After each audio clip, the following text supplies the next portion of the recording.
Mettons entre parenthèses, tu vois, allons-y dans l'hypothèse que Maguire n'est pas nul. Disons qu'il est très fort, qu'il est très fort Maguire. C'est le meilleur joueur au monde en ce moment, c'est le meilleur défenseur au monde. On ne sait pas gérer. Défaite 1-0 face à Southampton, ça fait mal.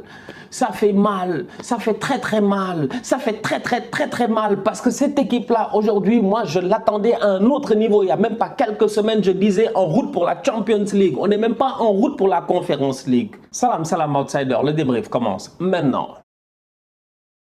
Dans la course au top 4, tout est encore possible en première ligue. Aujourd'hui, Manchester United a joué, Arsenal a joué. On va d'abord commencer par Arsenal. On va être très sérieux en toute honnêteté. Cette équipe-là ne se gère pas. Elle ne se gère pas. Elle avait une avance. On avait une avance, je dis bien, notamment au niveau des points. Mais au-delà de cela, on avait une avance au niveau des matchs. Au niveau des matchs. Et ça, c'était important. On avait des matchs en retard. Arsenal avait des matchs en retard. Arsenal, je dis bien, si tu regardes les 3 derniers matchs, c'est des défaites. Mais des défaites qui sont inadmissible face à Crystal Palace, face à Brighton, face à Southampton. Southampton qui n'a pas gagné depuis près de 6 matchs. Southampton que tout le monde tape des 6 et des 4. C'est eux qui viennent, je dis bien, relancer leur saison face à Arsenal.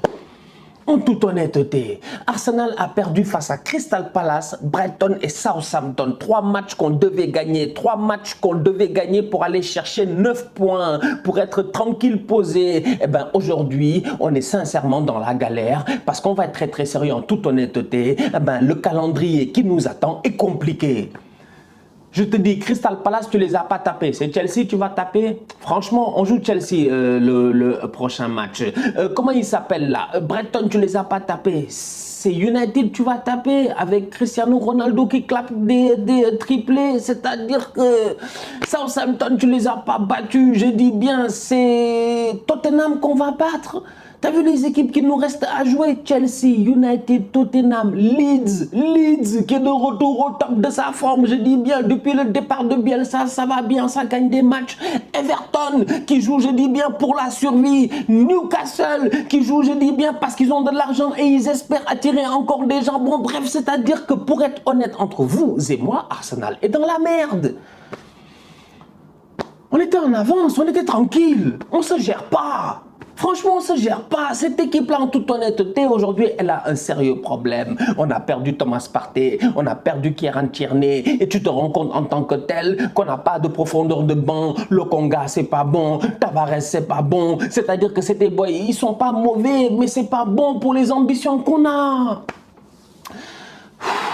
T'avais ton destin en main pour aller en Ligue des Champions, franchement. Essayer d'attirer des joueurs intéressants lors du prochain mercato. Et voilà, tu es même pas sûr qu'à la fin de la saison, tu vas réussir à aller en Europe. En toute honnêteté, Arsenal ne se gère pas. On n'a pas d'attaquant. On joue aujourd'hui face à Southampton qui prend que des 6 buts, des 4 buts. La défense la plus nulle, je dis bien. On va être très sérieux ces derniers temps. On met Nketiah, il est incapable de se gérer. Et c'est ce jour-là que décide le Fraser Foster, là, le gardien de Southampton. C'est aujourd'hui qu'il a décidé de faire le match de sa vie. Le match de sa vie. Tout ce que tu frappes, il arrête. Mais c'est pas possible en fait, ce club-là, je ne le comprends pas. Franchement, je ne le comprends pas. Arsenal aujourd'hui, on ne sait pas gérer. Défaite 1-0 face à Southampton, ça fait mal. Ça fait mal. Ça fait très mal. Ça fait très mal parce que cette équipe-là, aujourd'hui, moi, je l'attendais à un autre niveau. Il n'y a même pas quelques semaines, je disais en route pour la Champions League. On n'est même pas en route pour la Conference League. Non, on est trop nuls. Mais on est trop nuls.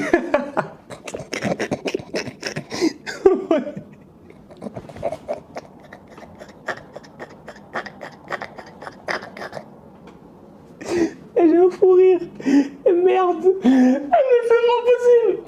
Mais pourquoi ils sont nuls en fait? Pourquoi on est nuls comme ça?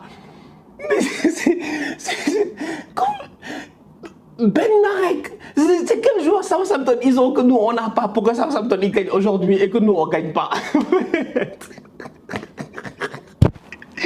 Ah putain, j'ai mal. Et j'en peux plus. Et ce club-là, ça va me tuer. En fait, je vais devenir fou un jour. En fait, je reste lucide comme ça devant vous. Je reste digne. Quand même, je reste digne. Mais en privé, je vais devenir fou. Parce qu'ils sont nuls. Incroyable. De son côté, Manchester United a gagné 3-2 face à Norwich et United se relance en Première Ligue. Et ce qui est étonnant dans tout cela, c'est que le problème de United, je dis bien le problème de United, on va être très sérieux, c'est Cristiano Ronaldo. Eh bien, si c'est lui le problème, c'est aussi lui la solution. Parce qu'aujourd'hui, je suis désolé, la dernière fois que Manchester United a gagné un match en Première Ligue, c'était face à Tottenham. Ça fait longtemps, ça fait longtemps. Triplé de Cristiano Ronaldo. Depuis lors, ils galèrent, ils n'ont pas de victoire en Première Ligue. Ils viennent aujourd'hui, ils gagnent encore une fois. Triplé de Cristiano Ronaldo. Franchement, top player.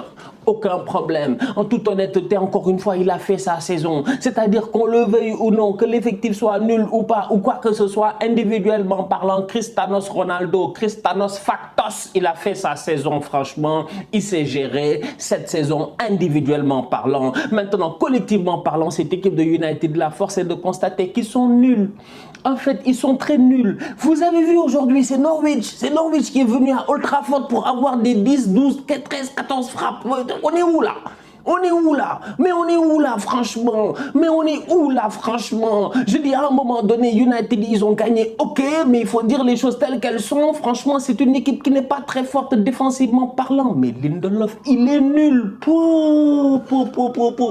Mais Lindelof Maguire, aujourd'hui, franchement, c'était un duo de tocards. C'était un duo de tocards. C'est-à-dire que si à un moment donné, je dis bien, je peux pas comprendre. Je peux pas comprendre, en fait, qu'est-ce qui se passe dans la tête de ces deux joueurs-là. À chaque fois que les boys de Norwich, ils se retournaient, ils faisaient une passe, ça passait entre les deux. Il n'y a aucune synchronisation. Il n'y a aucun boy qui est capable de se gérer. Timo Pukki, il passe son temps à passer derrière eux. On parle de Timo Pukki, là, franchement. C'est Pukki, c'est de...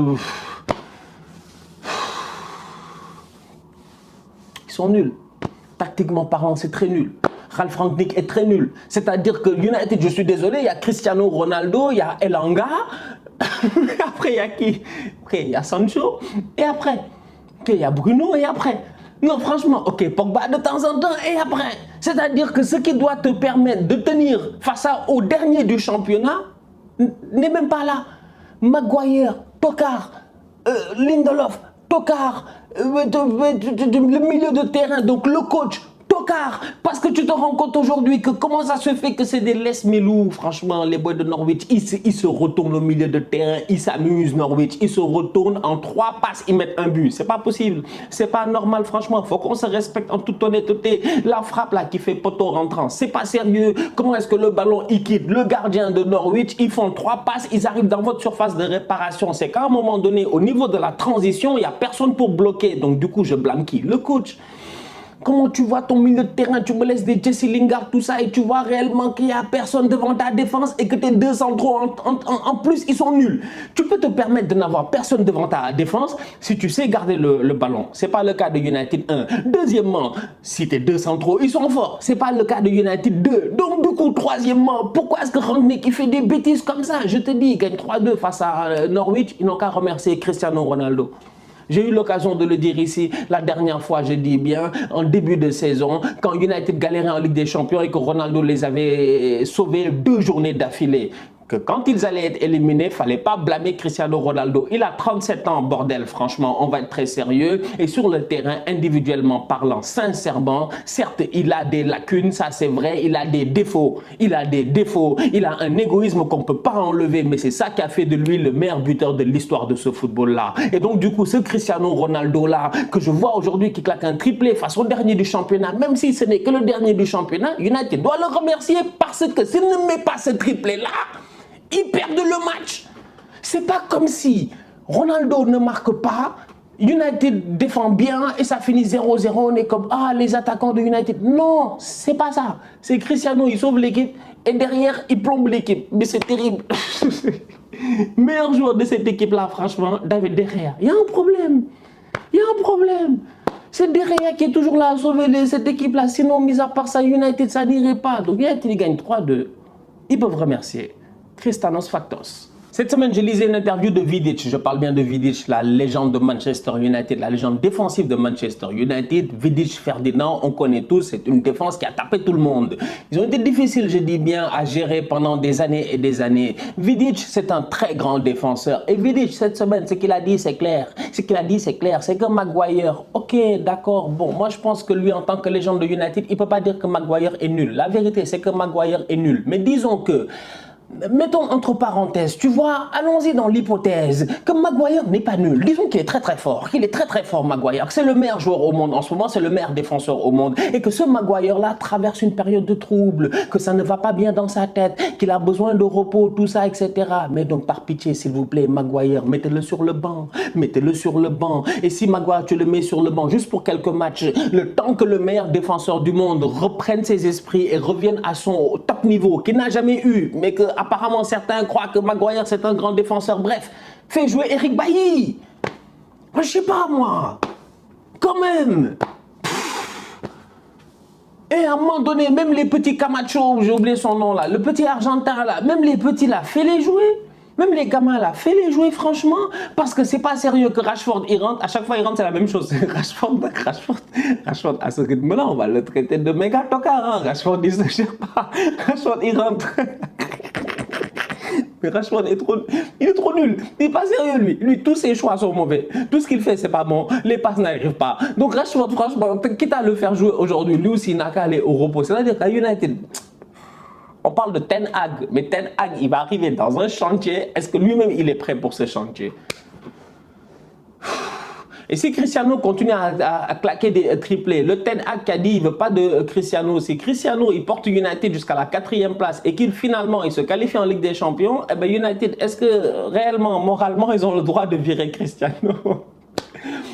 Ce club-là me pose une équation. Je vous dis, Manchester United, c'est incroyable. C'est incroyable. Bref, victoire 3-2 face à Norwich, à domicile. Allez, vas-y, bravo. La famille, on se capte très bientôt pour un nouveau débrief. D'ici là, on continue à liker, on continue à partager. On s'abonne, on s'abonne, on s'abonne. On est ensemble, on reste en santé, c'est le plus important. Tous outsiders.